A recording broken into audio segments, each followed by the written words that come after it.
All right, I've got time for one more. I think. Sick, thanks.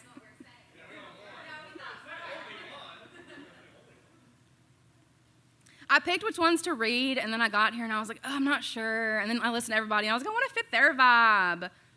I'm just going to do me, though. That's all I can do. Oh, God.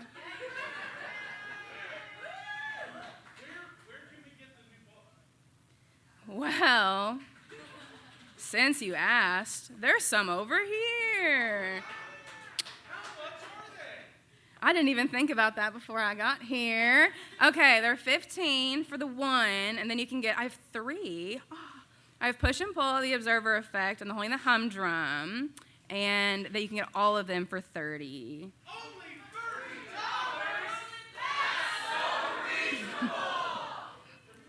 Yes, thank you. I aim to be reasonable.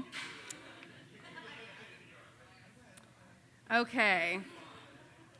I'm going to do a poem about my grandma and then a poem about my cats, if that is all right.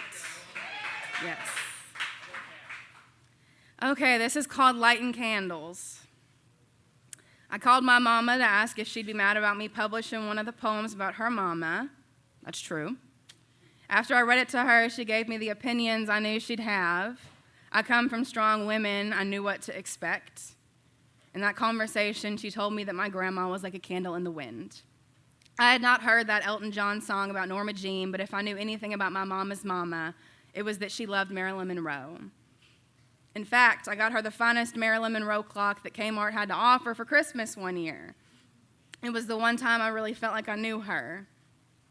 It was on her deathbed that my grandma told my mama that her Isabella, me, had something bad happen to her. I did not tell anyone what happened to me at 12, but when I was 16, I told my mama that grandma was right. It was on her deathbed where my grandma was confused and accidentally revealed to my mama that she was assaulted a few years back when she lived in Kansas. My grandma worked in an apartment complex, and on her walk home one night, a man beat her so badly that she lost part of her finger. My mama could not stomach telling me what else happened, and I could not stomach hearing it. My grandma survived so much, and she did not tell us until she was confused and dying. Her way of protecting us was in keeping her pain from us. My grandma was married so many times that I actually don't know how many times she was married. She worked in salons and always had bleached blonde hair, red lipstick with orange undertones, and long pink nails. My grandma was an icon who was young and beautiful, and she always told me, wear your sunscreen, but don't worry about the wrinkles. Getting old is a privilege. She passed away when I was 15, and she died with hardly any wrinkles. I say all of this to say that I did not get to meet the many versions of my grandma that I would know. I never will. But I will tell you this, I am one of those people who have listened to Lana Del Rey since middle school. In one of my favorite songs of hers, Mariner's Apartment Complex, she references a candle in the wind.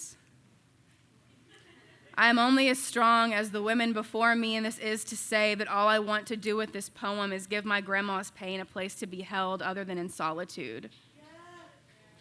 Maybe it is the cyclical nature of pop culture, or maybe it is the gender socialization handed down to me, but I know my grandma a little bit more because I have loved a song that referenced her favorite celebrity, and I didn't know it until I asked my mama if she'd be mad about me publishing a poem about her mama. I'm not sure I would ever want to go back to bleached blonde, but I've been wearing more red lipstick with orange undertones and long pink nails, even if I irreverently cut down the middle too. I knew my grandma through that damn clock, through making peanut butter, banana, oat chocolate chip cookies with almond bark drizzle, and through quietly surviving the violence of patriarchy, of men. I am an echo of the women who made way for me, and they find ways for me to know them in the most sacred yet mundane of ways. I find them in washing and folding laundry, in layering coconut cake, in kicking my cats out of the kitchen, and now in lighting my favorite candle and letting it burn, burn, burn.